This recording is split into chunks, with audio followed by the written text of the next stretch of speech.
მნიშვნელოვანი აქცია იყო იმიტომ, რომ გამოჩნდა ძალიან მკაფიოდ, რომ არის საზოგადოების ნაწილი, აქტიური ნაწილი ძალიან, რომელსაც აქვს ძალიან აქტიური პოზიცია და ეს პოზიცია არის სიგნალი ახალი ხელისუფლებისთვის, ყველა ჩვენთაგანისთვის, რომ იმ არჩევანს, რაც ქართულმა საზოგადოებამ და აქ დავეთანხმო ერთ-ერთ კოტრას პროცესს, როცა ვიძახ ქართულ საზოგადოება, სულ ყველას არ გულისხმობ კრიტიკული მასის დიდი ნაწილის არჩევანს, ამ დიდი ნაწილის არჩევანი, რომ საქართველოს მიაროს დასავლური კურსით, ევროატლანტიკური კურსით, თავისუფალ ერთ ოჯახში გაწევრიანდეს და შიგნითაც შინაარსით იყოს სამოქალაქო თავისუფალი ქვეყანა. ამ კურსიდან ჩაჩოჩებას ნაბიჯ-ნაბიჯ წინ აღუდგება ძალიან აქტიურად ერთი პოლიტიკური ნაწილი ამ საზოგადოების. ეს არის ძალიან მნიშვნელოვანი ვაშენებდით ბატონო. განაცხადი, რა თქმა უნდა, მე ასე ვფიქრობ, ბატონო მერაბ და ბასუს გაგცემთ მაგაზეც და სხვაზეც, რაცაც ვისმენდი ბოლო მონაკვეთში ამ გადაცემის. რა თქმა უნდა, ფუნდამენტურად საქართველოს მიდიოდა ამ გზით. მე იმედი მაქვს, რომ ამ გზით სვლას განაგრძობს. უბრალოდ ხედავთ შემაშფოთებელ სიგნალებს და ის რასაც მე ვისმენდი ბოლო მონაკვეთში გადაცემის კერძო თქვენგან არის უბრალოდ გასაკვირი. დათხოვნა მთავრობის და ახალი არჩევნების მოწყობა 4 თვის შემდეგ არჩევნებიდან არის სრული უპასუხისმგებლობა ნებისმიერი დემოკრატიული ქვეყნის ხელისუფალის, თუნდაც პრეზიდენტის. ხალხმა გამოხატა თავის ნება ოქტომბერში. მაშინ სხვა მესიჯი აგერჩიათ აქციისთვის. თუ შეიძლება, აცალეთ. თუ შეიძლება. გააკეთეთ თავის არჩევანი, მოვიდა მთავრობა, ოპოზიციის და საზოგადოების როლი დემოკრატიულ საზოგადოებაში. სწორედ ის არის, რომ არჩევნებიდან არჩევნებამდე გამოხატავს თავის პოზიციას იმ საკითხებზე, რომელიც აწუხებს. აბა სხვანაირად როგორ შეიძლება? ხო, მაგრამ თუ ეს ღუპავს ეს ხელისუფლება ქვეყანას და რუსეთში მივყავართ, უნდა ვაცალოთ? ბატონო, ნუ დემაგოგობთ, იმიტომ რომ სუდად გამოგდით ეგეც. თქვენ ჩემზე უკეთ გამოგდით დემაგოგია, ამას ვაღიარებ. შეიძლება. კი. შეიძლება დავასრულებინოთ. მე მოგცემ მკითხვის დასრულების საშუალებას. არჩევნები იყო 4 თვის წინ, თუ 5-ის ბოდიში რამდენი ხნის წინ იყო ახალი ხელისუფლება ოქტომბრის ბოლოს შემოვიდა ძალაში. მათ აქვს თავიანთი კურსი, დეკლარირებული და რეალური ჩვენ საზოგადოების ნაწილს, ერთი პოლიტიკური გუნდის წევრებს და სხვა ადამიანებსაც სხვა შორის, რომელიც არ მიეკუთვნებიან ამ პოლიტიკური გუნდის წევრებს. აქვს სერიოზული წუხილები ამ ერთობლიობის, რასაც ქართული ოცნა მეკვია და მისი ლიდერის ბატონ ივანიშვილის არჩევანებთან დაკავშირებით. ჩვენ მივესალმეთ იმას, რომ დეკლარირებული კურსი საგარეო შორის და საშინაო დემოკრატიას და გარეთ ევროატლანტიკურ სივრცეზე იქნა მკაფიოდ უფრო დაფიქსირებული არჩევნების შემდეგ. ამას მივესალმეთ ღიად. მაგრამ კურსი არ შედგა მხოლოდ დეკლარაციებისგან, ხო? თქვენ თორ გამაკრიტიკეთ ეხლა, რომ თქვენ რა ჯერათ რომ თავისუფალს ვაშენებდით, ანუ დეკლარირებული კურსი ერთი იყო და მეორე სხვაა. ამას გულისხმობთ ალბათ. თქვენს და ჩვენი ოპონენტების დიდი ნაწილიც. რეალურ ნაბიჯებში ჩვენ ჯერ ერთი რა თქმა უნდა ვნახეთ რამოდენიმე სახიფათო წაცდომა, რიტორიკაშიც კი პრემიერ-მინისტრის და სიტყვებს მნიშვნელობა აქ ეს არის რაღაც სიტყვი და მე გადათქვავ. იმის თქმა რომ ჩვენი მეზობელი სომხეთი არის კარგი მაგალითი ბალანსირების, დიდ პატივს ვცემ ჩვენი მეზობლის არჩევანს, ყველა ქვეყანას თავისი არჩევანი აქვს. საქართველოს არჩევანი არ არის ბალანსში ან შეერთებულ შტატებს შორის. საქართველოს არჩევანი არის იმ სამყაროს სრულფასოვან წევრად გახდომა. მან ასევე თქვა, რომ ნატო და ევროკავშირი კი ამოცარებ, მაგრამ მოკლევადიანია, ფუნდამენტური შეცდომაა, ეს არის გრძელვადიანი არჩევანები და არა მოკლევადიანი არჩევანები. ჩვენ ასევე ნახეთ აბსოლუტურად კარგ შემთხვევაში გამოუცდელი და გულუბრყვილო კომენტარები იმაზე, რომ აუხსნის ის პუტინს, რომ უნდა შეცვალოს პოლიტიკა საქართველოს მიმართ და ასე გადაჭრის ამ პრობლემას, რომ რუსეთს არ აწყობს თვითონ მე ამას აუხსნის და შემდეგ ან სრული გაუგებრობა, ან აბსოლუტურად გაუგებარი თამაში რიტორიკურადაც კი ჩვენ შევდო მეზობელთან. ჩვენ ნახეთ აბსოლუტურად უპასუხისმგებლო ყოველგვარი შესწავლის გარეშე საკითხის.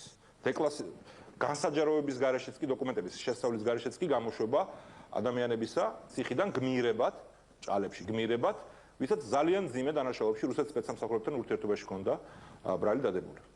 ჩვენ ვნახეთ არაერთი განცხადება მათი კოალიციის წევრებისა ძალიან აგრესიული დასავლურ კურსთან მიმართებაში. და ჩვენ ხედავთ რა ტიპის საზოგადოებრივი ძალები არიან გააქტიურებულები. და რაც თავარია, პრემიერ-მინისტრი თვითონ როგორი ძალების, ასე ვთქვათ, როგორც ითქვენ, ენდორსმენტს, ანუ წახალისებას, კურთხევას აკეთებს, ხო? მისი საყვარელი დავასრულოთ შევ. ბურჯანაძის პირველ რიგში, ანუ პრემიერ-მინისტრი ჯერტი ცოტა არაკორექტულია, ხო, რომ პრემიერ-მინისტრი როცა იძახის იმაზე მსჯელობს, როგორი უნდა იყოს ოპოზიცია. ეს თავისთავად არ არის სწორი, მაგრამ ამაზე უფრო შემაშფოთებელი ისაა, რომ ამ ადამიანს ის კი არ სურს, რომ მისი დეკლარირებული ღირებულებების მსგავსი შედარებით ფუნდამენტურ საკითხებში ძალები იყვნენ სპექტრის ძირითადი ნაწილი. რაც მსურდა მე მაგალითად და ჩვენ გუნდს პირდაპირ შემიძლია ვთქვა. ის იძახის, რომ ბურჯანაძე და ინაშვილი, ანუ პირდაპირ პუტინთან მოსიარულე და პირდაპირ ფაშისტური ძალები უნდა რომ გახდნენ ძირითადი მოთამაშეები, თუნდაც ოპოზიციაში ნაცვალ-მოძრაობა უნდა გაქრეს. ეს ძალიან საგანგაშო სიგნალია. ის ლექსი, რომელიც ბატონმა გაბაშვილმა ბრიფინგზე გუშინ წაიკითხა, ბატონი ჩარკვიანის ასაულ-დასავლოში გამოქვეყნებული ხო? გახსოვთ ხო? ქართველი ხარ არ მოხვიდრე 19-ში. სომეხი ხარ კი ბატონო მობრძანდი. ეს არის ძირი იმ საწამლავის, რომელსაც იყენებდნენ პოლიტიკურად ჩვენ წინააღმდეგ, აბსოლუტურად უპასუხებლად. ქვეყნის ასავალ-დასავალი არის გაზეთი, რომელსაც პრემიერ-მინისტრმა ორჯერ უწოდა მისი სამაგალითო გაზეთი. ეს გაზეთი არის მებაირახტრე ფაშისტური იდეების. და სხვა შორის ობიექტივიც და ქალბატონი ინაშვილის და ესენის თუ ადევნებ თვალყურს და მარტო ნაციონალურ მოძრაობის ხარვეზებზე ან დანაშაულებებზე თუ არა გაქვთ ხური გამახვილებული თქვენ და სხვებს. ამას ფიქრობთ ობიექტივის მაყურებელი უნდა ვიყო? კარგად, არა, უნდა ამჩნევდეთ რომ როცა იძახით ვერ გავაკეთებ არჩევანსო, უნდა იცოდეთ ვინ არის. თუ ვერ აკეთებთ არჩევანს ძალიან ცუდია. ბატონო თქვენთან დებატებში არ ვარ მოსული ბატონო მე რა. კარგი, მოდი შეიძლება გავაკეთოთ. მადლობა, არაფერს.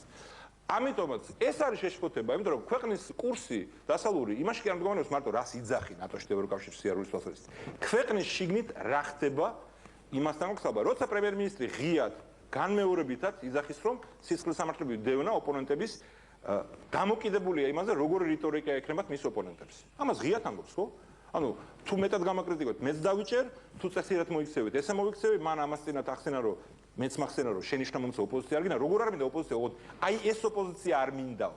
ამაზე მეტი დეკლარირებული ავტორიტარიზმი ძნელი წარმოსადგენია. ბატონო გიგა, საბოლოო ჯამში თუ შეიძლება კითხვას დავსვავ. ეს ხოლმე ეჭვების დონეზე არსებობს ის რომ რუსეთისკენ მიყავს ან ცოტა გადაუხვია პროდასავლურ კურსს ამ ხელისუფლებამ თუ არსებობს უკვე თქვენში გამყარებული რწმენა ამის. ეს პროცესიაო, სხვა სიტყვებით ვიტყოდი, ვეთანხმები, ცუდი რაღაცეები ხშირად ხდება ხოლმე ნაბიჯ-ნაბიჯ. ესე კი არ არის რომ საქართველოში სადაც 80% ამომრჩევლების მყარად უჭერს ხარ საქართველოს ნატოსკენ და ევროკავშირისკენ სვლას და იძახის რომ დემოკრატია ერთ-ერთი სწორი და ასე შემდეგ. ესე კი ვერ მოხდება რომ ნებისმიერი დემოკრატიულად არჩეული, ჩვენ ყავს დემოკრატიულად არჩეული ხელისუფლება დღეს. უცებ გამოაცხადებს ან გადაუტრიალდება ვინმეს ტვინი რომ ესე 180 გრადუსით ცვლი ამას. ესე ვერ მოხდება. ცუდი რაღაცები ხდება ხოლმე ნაბიჯ-ნაბიჯ. ჯერ პირველად მრავალი წლის შემდეგ გაისმება ესეთი ნოტები, რაც მოვისმინეთ რომ ვინ არიან ეს ევროპელები ჭკუას რო გვასწავლიან.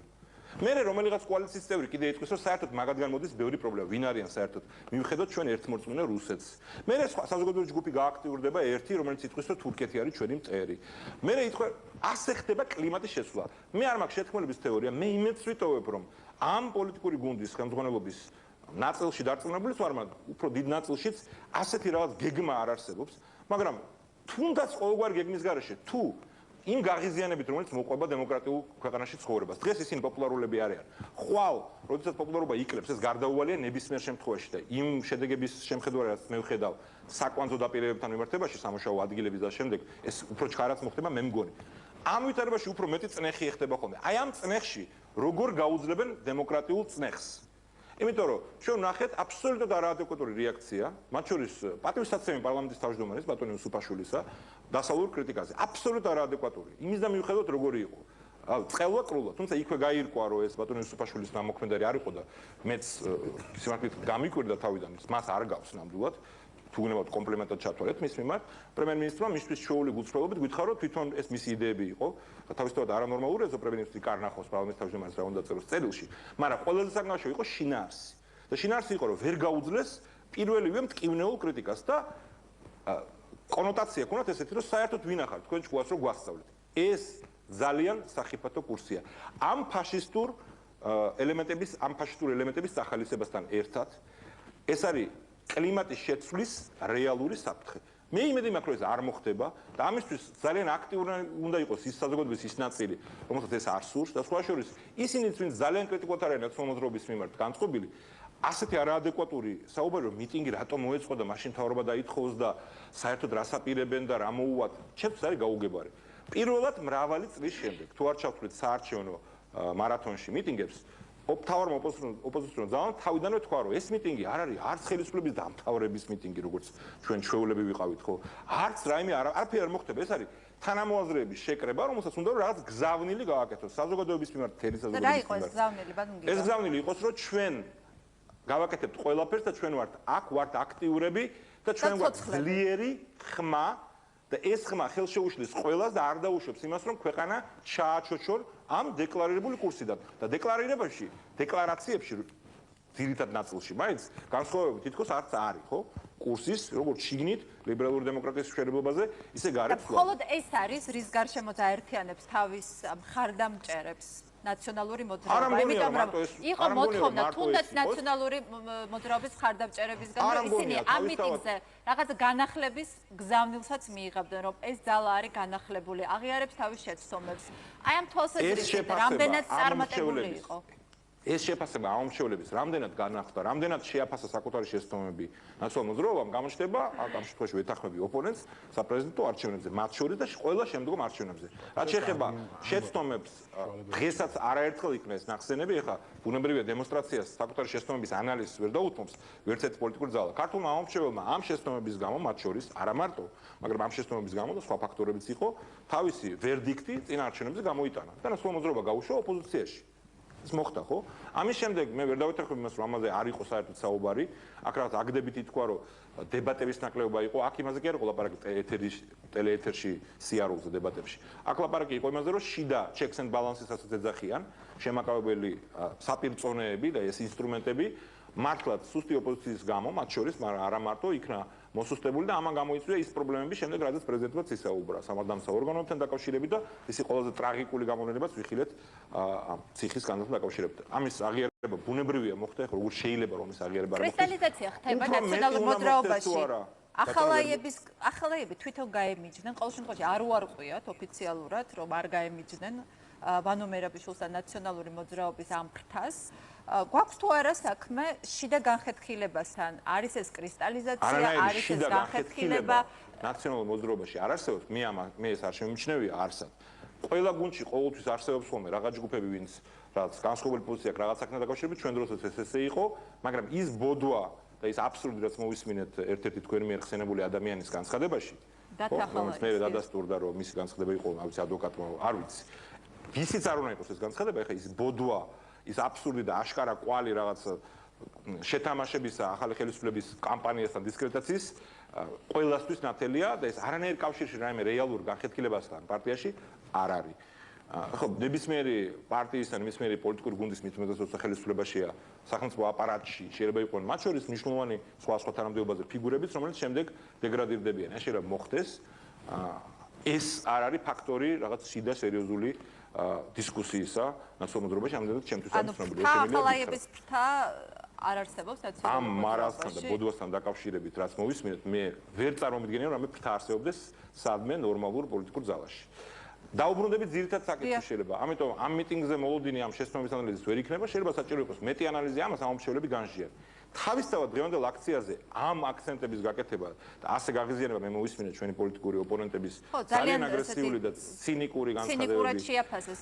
შეიძლება თქვენგან ისწავლოს, ბატონო გიგა. მე ველოდი, ვერ დაგეთანხმებით ყველა მშვიდობიანი აქციასთან დაკავშირებით, მე მახსოვს საკუთარ თავის უფრო უკეთ ახსოვთ ხოლმე ადამიანს, მაგრამ სხვებისაც განცხადებები და კომენტარები, რომ ეს არის ნორმალური პროცესი დემოკრატიულ ქვეყანაში აქციები ტარდება, ეს გამოხატავს ერთი ნაწილის საზოგადოების. ჩვენ ყოველთვის გვქონდა ხოლმე რიტორიკა ოპონენტების, რომ აი აქცია შეტარდა, ნახეთ რამხელა აქცია იყო, ეს არის დასასრული რეჟიმის ხვალო დამთავრდება, ვერ შეგვაშინეს და ეხა ეს ნიშნავს მათ ხვალ აღმოფხვრას ქართული სოფლიდან. არაფერი მსგავსი ამჯერად არ ყოფილა. წინასწარ პირიქით ორგანიზატორი ძალა იძახდა, რომ ეს არის აბსოლუტურად მშვიდობიანი აქცია. არანაირი პოლიტიკური მიწისძვრები ამას არ მოყვება და მით უმეტეს დასრულება დემოკრატიულად არჩეული ხელისუფლების და მეორე მხრიდან ისტერიკა და ის ნაბიჯები, რაც ნახეთ პირდაპირ დაკავშირებული ხელისუფლების, აღმასრულებელი ხელისუფლების ამ ნაწილთან და ირიბად დაკავშირებული, ჩემი აზრით არის ასევე საგანგაშო სიგნალი შეუწყლარებულისა, როცა ასეთი ძლიერი პოზიციები აქვს და ახალ არჩეული არის პოლიტიკური გუნდი, როგორც არის პრემიერ-მინისტრი ივანიშვილის გუნდი. და ამ დროსაც ასეთი ნერვიულია. აი, გეტყვით, რომ თქვენ ალბათ კარგი მასწავლებლები იყავით, თუნდაც გზების პრობლემების შექმნით და თუნდაც თქვენც ძალიან ძლიერი იყავით გამოკითხვების მიხედვით მაშინ, როდესაც წინა ხელისუფლება სერიოზულ პრობლემებს ლურსნებს ყრიდნენ, მახსოვს, ეს ერთმანეთზე მიდუღებულ ლურსნებს ყრიდნენ რიკოთის გადასასვლელზე. ეს ხელისუფლება ბატონი გიგა წარმოადგენს. მე მახსოვს ეგ ბრალდებაც, ვინც ამას აკეთებდა, ჩემი აზრით, ვინც ამას აკეთებდა, ეს იყო სამარცხვინო და უკანონო ნაბიჯი, საერთო ჯამში ამ წლების განმავლობაში საქართველოს ჩატარდა უამრავი მრავალათასიანი აქცია, უამრავი, ზოგი ამაზე ბევრად პატარა, ზოგი უფრო დიდიც. და გარდა რამოდენიმე შემთხვევისა, ზოგიერთ შემთხვევაში ხელისუფლების მიერ დაშვებული არასწორი ნაბიჯების გამო და ზოგ შემთხვევაში და ხშირ შემთხვევაში პოლიტიკური ოპონენტების სრული ისტერიულობის და აშკარა არალეგიტიმური განზრახობის გამო ამას მოყვა ძალიან ცუდი ინციდენტები, მაგრამ ესეთ შემთხვევები იყო, დამასრულებლად შეიძლება, იყო დიდი უმცირესობა. უმრავლეს შემთხვევაში საქართველოს ბოლო 8 წლის განმავლობაში თავისუფალი აქციები, დემონსტრაციები იყო ჩვეულებრივი, შემადგენელი, ნორმალური ცხოვრების. მიუხედავად იმისა, რომ ამ შემთხვევებიდან უდიდეს ნაწილში, როგორც თქვენ მოგახსენეთ, აბსოლუტურად არაჯანსაღი სიგნალი იყო ხოლმე ოპონენტებისგან. ანუ იყო ხოლმე განკითხვის დღის ასრულის წერტილი, რომ ეხლა მოხდება დამხობა ხელისუფლების.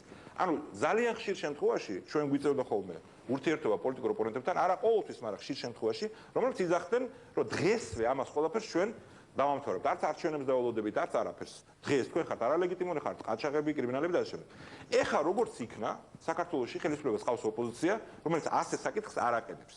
ამიტომ ჩემთვის აბსოლუტურად უნდა დავასრულოთ. უნდა დავასრულოთ და საბოლოო შედეგი დღევანდელი დღის რა იყო? ბატონ გიგა. მე უკვე მოგახსენეთ ჩემი აზრით რა იყო ეს შედეგი. ეს იყო შედეგი იმისი, რომ ქართულ პოლიტიკურ ცხოვრებაში და საზოგადოებრივ ცხოვრებაში ეს ჯგუფი, ეს განწყობა არის ძალიან ძლიერი და ყავს ძალიან ძლიერი და აქტიური აი როგორც მერაბი ძახის ეს აქტივისტები იყო დღეს დაახლოებით 20,000 კაცი თუ მხარდამჭერები ამ იდეის ამდენი აქტივისტი იყო ნაციონალურ მოძრაობას? არა, მე არ გამიკეთები ასეთი ანალიზი, ბატონ მერაბის აღსვებს დაუთმოთ უნდალამანელის, ამას ჩემს არანაირი მნიშვნელობა არ აქვს. აქ იყო ყველანაირი ხალხი, ვინც პარტიული მანქანის ნაწილია, თუმცა რა თქმა უნდა, ნებისმიერ აქციაზე, რომელიც ასეთი მასშტაბის არის, ათეულობით 1000 ადამიანის, აქ შეუძლებელია რომ პარტიული მანქანა იყოს წარმოქმნილი. ასეთი მანქანა ჩვენი მასშტაბის ქვეყანას არ ყავს და არ შეიძლება ყავდეს. და მე არც მახსოვს, როდესმე ჩვენ გვეთქვას ჩვენ ოპონენტებზე, რომ ეს აქცია არაფერს არ ნიშნავს, იმიტომ რომ აქტივისტები იყვნენ. ეს რას ნიშნავს, საერთოდ არ მესმის.